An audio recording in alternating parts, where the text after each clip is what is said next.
आज कराची से एक अहम खबर। 25 दिसंबर बानी पाकिस्तान कायद-ए-आज़म मोहम्मद अली जिन्नाह की सालगिरह के मौके पर वज़ीर आला सिंध सैयद मुराद अली शाह, गवर्नर सिंध इमरान इस्माइल और नॉर्थ नेवी के 54 दस्ते ने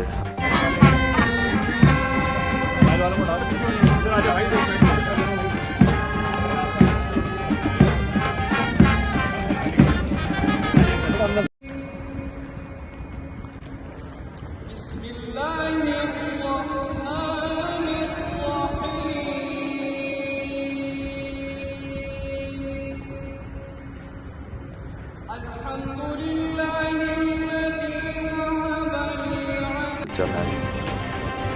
सैयद मुराद अली शाह ने मीडिया से बात करते हुए कहा कि हम सलाम पेश करते हैं बानी कौम कायद-ए-आज़म मोहम्मद अली जिन्नाह।